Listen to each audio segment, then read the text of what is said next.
Alright, cool. So we talked about dancing fast and just a bunch of tips for that.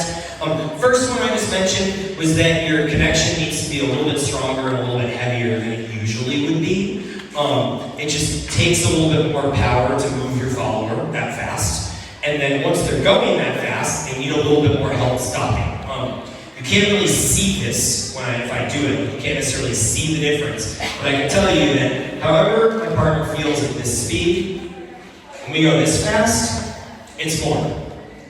There's not an absolute correct amount of connection, so it does vary from partner to partner. So just make sure you're not like, this is the amount of pounds of pressure that I use for each speed. You still have to adjust, but just kind of be ready for, okay, however much I'm normally used to, it's probably slightly more than that when we go faster. Okay? All right. We then also talked about for the anchor, I do this more often on slow songs, and I do this more often on fast songs. Not exclusively, I still travel on fast songs sometimes, and I still keep stationary anchors a lot when I'm dancing slow, but it's just, when I travel my follower, she effectively only gets one beat to change direction. And one beat at 120 can feel kind of quick, and if I do that over and over again, it gets pretty exhausting for them, and they don't get the opportunity to style as much. So I do it sometimes, but I don't do it as much. We also talked about arm length, and how I find that with most people, for most tempo songs up to about 120, the normal arm length that I use is fine. However, if you have much longer arms, you may find that maybe not 130, but around like 120 or something, you feel like you need to shorten things a little bit. Because yes, longer arms tend to often go with longer legs, so physically you don't have a problem going that far, but it still takes longer. And then for me, I find that like over 130, which we don't play super often, but when we do, I start feeling like I need to shorten the arm a little bit for my partner as well, or it gets to be a little bit too much. So that'll vary from person to person, but you'll find a certain point where this becomes necessary a little bit, but it's not most of the time. Followers, you may feel like you need to use that though, if like your anchor isn't, your leader isn't giving enough power or connection on the anchor, or if they're traveling the anchor every time, you might want to do that.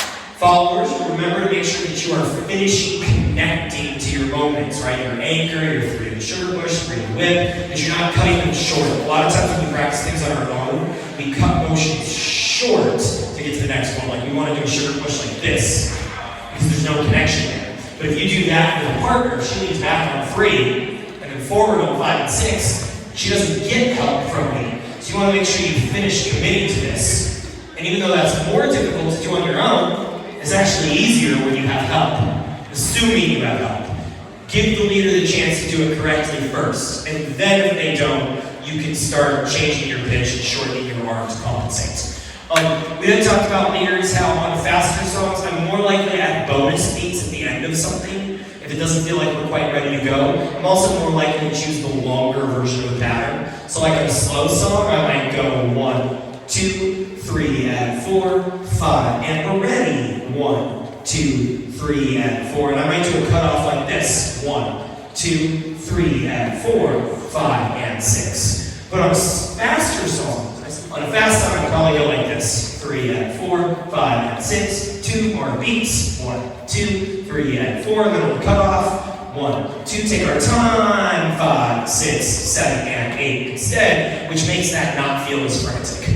Okay, and the last kind of more conceptual things I talked about was for followers that are advanced enough that they're starting to play in that realm of like changing things with the leader, and assuming you're dancing with a leader that is advanced enough to be adaptable to those types of things. Just realize that on a faster song, you can't get away with as much because the gaps between their leads where you would change something are shorter in actual time, even if rhythmically they're the same amount of time, right? 2 beats at 90 beats per minute is not the same as 2 beats at 120 beats per minute. So that doesn't mean you can't get away with anything. It just means that you'll notice you can get away with a little less, and you have to choose your moments a little more wisely.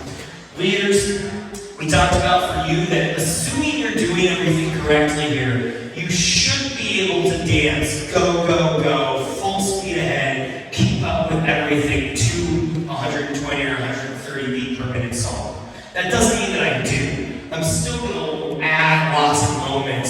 where we slow down and we take a breath. Right? I'm not going to be like this the entire time. You should be able to, right? You should be capable of it, but I'm not going to. That's not necessarily fun. I'm going to find a lot of the musical moments where the song slows down a little bit so I can, one, musically emphasize that while also literally giving us a chance to breathe. All right? Thanks so much. Great job, everybody. We'll take a couple